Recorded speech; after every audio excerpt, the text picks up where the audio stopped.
What's up, MD? Jose Raymond, the Boston Mass, here with the King Snake. Yeah, that's right. Steve Kuclo. We're here in Boston.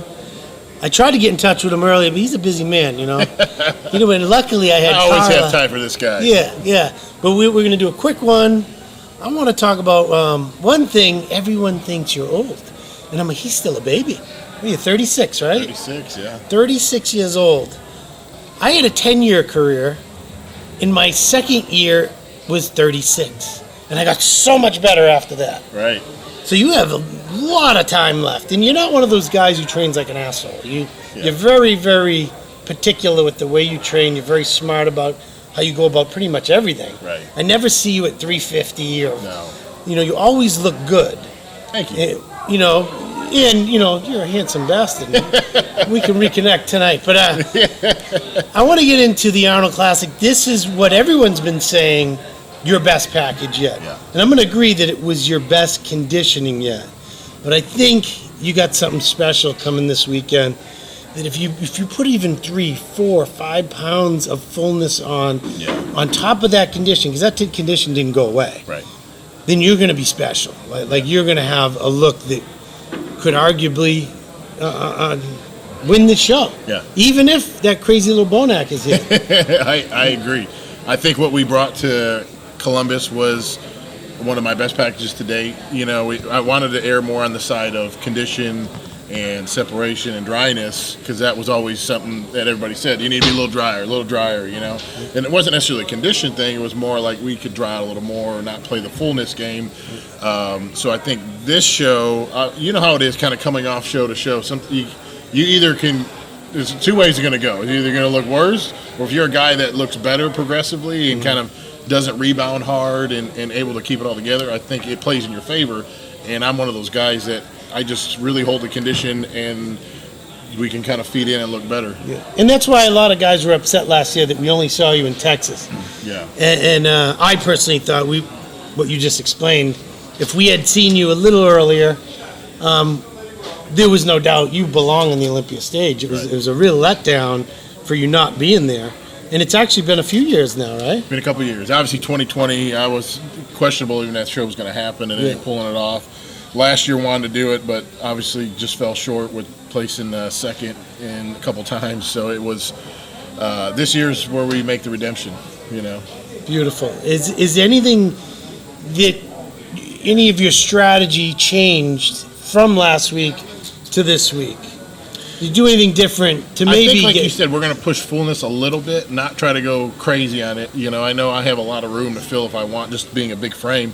But sitting in like the high 270s right now, 280, right?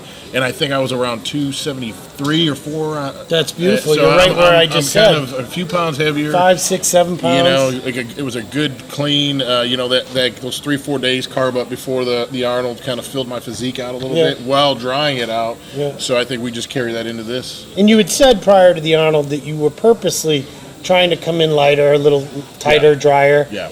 And it worked. Yeah. I mean, it was a beautiful package. Thank you. It's just, when you're such a big frame guy, going against a bag of bubbles like Bonac and Brandon, it's a different look. Yeah. In any other lineup, you'd have been, holy shit, look at that guy. And you look at this lineup, it's going to, to me, Bonac's the odd body out of the guys, because everybody's pretty tall. You got, Reagan, Justin, Sampson, these guys are all 5'11 plus. Phil Klahar? Yeah, Phil's a monster, too. Now, you went against him in Dallas, right? Yeah. Was he, third?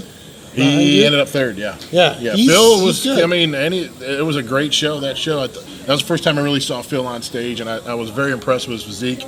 An amazing wife support system he's got. I love her. I was just talking to her. Oh, she hates me because I did a pre-show, and I supposedly didn't mention him, but I know I did speak glowingly of him. Yeah, he's a great person, great competitor. So I know it's gonna be a hell of a show. This is no easy walk in the park for anybody. Right. I think it's anybody's show. Yeah.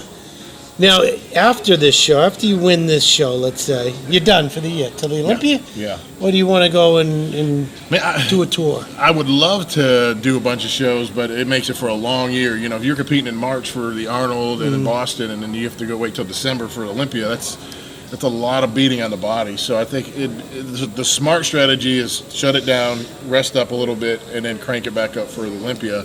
And then the thing is, though, there's no post-Olympia shows because it's in December. Right.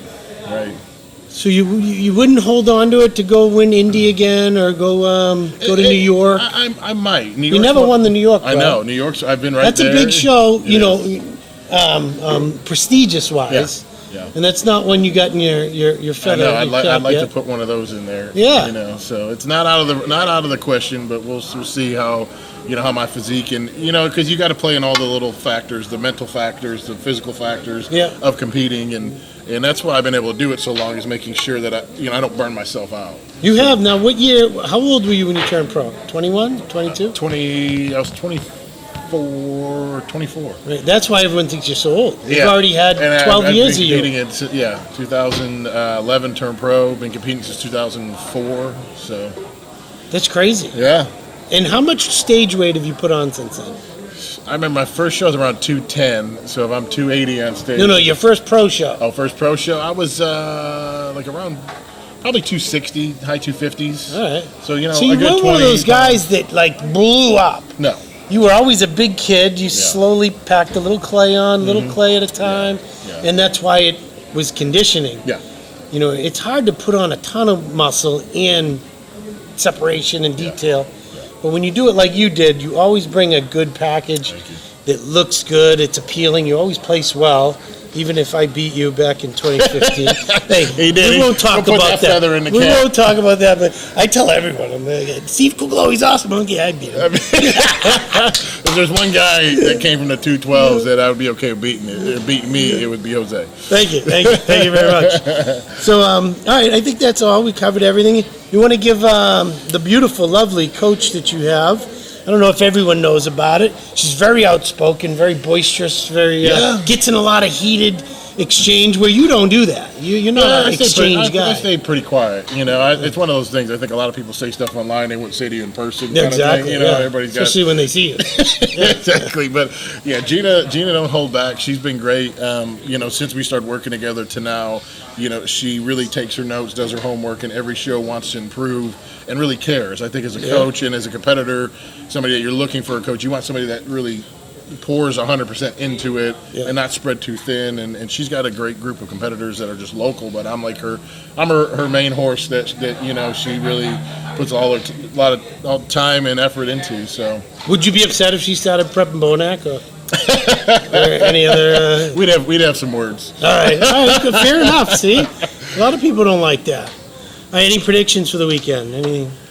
Just do your best. You gonna pull one of those? Do you think? No, it's not even that. I think it's that I call it like the Bonac barrier for me. It's like that's the guy that I would have to beat to really Well, he's nasty. push into that next level, like the top tier. I know I'm one of the top tier guys, and it's just been that progressive, every show, every year, just getting better and better and climbing that mountain. But I know those are the guys on top that I'm going to have to knock one off to, get there. So Get to that next I step. think that it's time. Good. I'm excited to hear that, and I'm excited to see it. So, without any further ado, we'll let you go eat and sleep and tan. That's it. Carla's waiting to get her She's hands waiting. on you. Yeah. And I wish you the best of luck, man. Appreciate you, Jose. You've been a great guy Thank you, guys. as long as I've known you. Thank you. And You too. we wish you luck. All right. It's Steve Kuclo, the Boston Mass. In the Out. house.